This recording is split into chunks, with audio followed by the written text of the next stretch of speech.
Wow, I want to see another Coach Rogue video.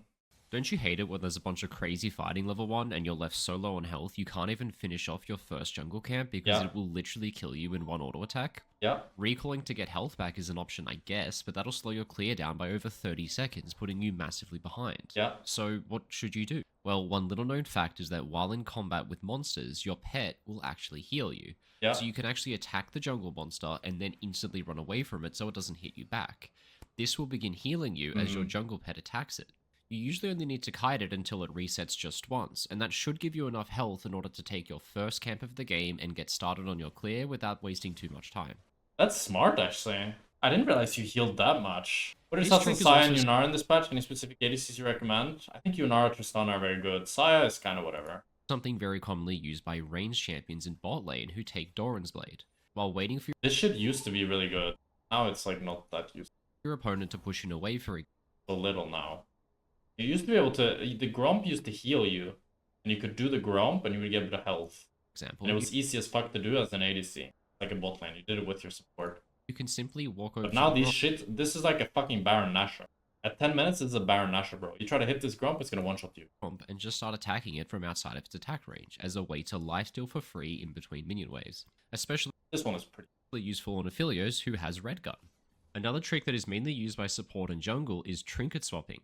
Before recalling, place all of your trinket wards on the floor. As you can see, this gives me a massive 170 second cooldown. I do this with blue trinket. Like, I try to place all my yellow trinkets if it's good to place them before I swap to blue. Then in base, simply swap to Sweeping Lens, and voila, the cooldown is now only 120 seconds, wiping off almost one full minute off the cooldown of my trinket. This works because the maximum cooldown of a Sweeping Lens is less than the maximum cooldown of your warding trinket. Makes sense, But yeah. strangely, this doesn't just work when the trinket is at its max cooldown. It will always deduct about 50 seconds off the cooldown of your trinket if you swap to Sweeping Lens, no matter what the cooldown is, which is pretty cool. Yeah. Oh, and by the way, you can place wards while channeling recall without cancelling it, which obviously paired with this previous tip makes for a nice 2-for-1 since you can use That's it what I in do with the blue conjunction. trinket. So I'm going to count that as our third tip for the video. Now, these were just the first few of many somewhat useful tips that I have to share with you in this video. So if you've ever wanted to get better at League, but only by a little bit, I guess you're in the right place. Without any further explanation needed, let's start the video. Roll intro. My name's Rogue, we and I hadn't played League started of the Legends video? professionally for 7 years. Now I'm a full-time. Something that's going to help you improve, no matter your rank. Let's start off with a cool one. Critical Strike isn't perfectly random. 50% crit chance doesn't mean your next attack will always have a 50%. It's pseudo-random. The more... In League, how crit works is like, let's say you have 50% crit. You do 5 auto attacks that aren't crits. Your next auto is like nearly 100% chance it's gonna crit. Because if it's fully random, the thing is, fully random actually feels really bad for humans. Because we have this idea if something happens 5 times, like if we flip a coin 5 times, and it always goes to heads, we feel like on the 6th time, it should for sure be tails. It should for sure be tails. It's been 5 times in a row heads. But it's not actually sure. Tails is another percent, you know. A chance to crit. Mr. Game Dev over here. It means that overall, Yeah, and it can never be truly random. That's true as well. But it could be more random than it is. 50% of your attacks will. You start off with a 50% chance to crit, but if after multiple attacks you don't get a crit, the likelihood of your next attack being one increases dramatically to compensate. The same works vice versa. I mean, it is kind of useful. I think it works. Actually, I don't know if it, I think it is per target based, but I'm actually not sure. Like, is it like if you auto attack minions twice and you don't crit, for example, does that mean your crit now on champ has a very high chance? Is that how it works? Maybe that's how it works. Okay, then it can be kind of useful. Especially if you're playing like, you got like Yuntal and you do 3 auto attacks on the wave or 4 auto attacks on the wave. Like, you got 25% crit and you do 5 auto attacks on the waves and none of them are crits. You kind of know now the next auto against the champion, high likelihood to be a crit. If you crit for multiple attacks in a row, the likelihood of your next attack being one becomes dramatically lower. I tested this with about 100 auto attacks with a 50% chance to crit. Every time I didn't crit for 2 attacks in a row, I always crit on the third. And every time I crit for 2 attacks in a row, I didn't crit for the third. Okay, that's cool, but how is this useful? Well, if you're in lane last hitting minions and you notice that for the last couple of attacks you've done, you haven't crit a minion in a while, that means that the likelihood of your next attack being a critical strike is now dramatically higher. So you can dash in on your opponent and You didn't start crit! trades, and He didn't crit. you now have a much He dashed in and didn't crit. GG. My whole game plan banked on that one crit. Didn't get that crit. It's GG, bro. I lost the lane. higher chance of getting a crit onto them. Then, during the trade, after getting 3 crits in a row, which should be extremely lucky, it's now pretty easy to predict that attack number 4 most likely won't be a crit, so you could easily just back out now and end the trade there, since the crit pendulum is no longer tilting in your favor anymore. True. Towers have a target selection priority. Here's the official list. It's not that useful to know, but there are... Wait, what? Shaco Jack in the Box is number 1. I like how it's Shaco Jack in the Box is not the same as pets. You think they would be the same tier, the same category, but I guess not. Let's ban Sigs. Fuck that Sigs bullshit. Casterman, Yorick's made another miss. A couple of niche things to note here that are actually really useful. Yorick's Mistwalkers, for example, are prioritized before melee and caster minions, but they are prioritized after siege minions. So as Yorick, it might be worth waiting until summoning your ghouls until it's a cannon wave, as they'll just simply deal far more tower damage once the tower prioritizes the cannon creep over your pets.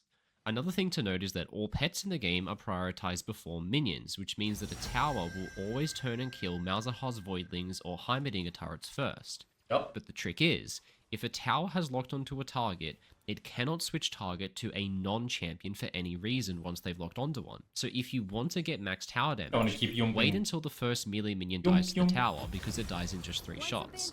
Then when the tower switches to attack the cannon minion, you can place all your Heimerdinger turrets or summon your True, this is a useful tip, relatively. pets. This way, they'll stay alive for longer and deal more. I feel like this one is like kind of intuitive. Like if you play a game of Heimerdinger, you're gonna realize this when you're hitting tower. But some people, I guess, are a bit slower. Tower damage, since the tower will ignore them for longer. I feel like, for example, if you play a Philios, you'd instantly feel this.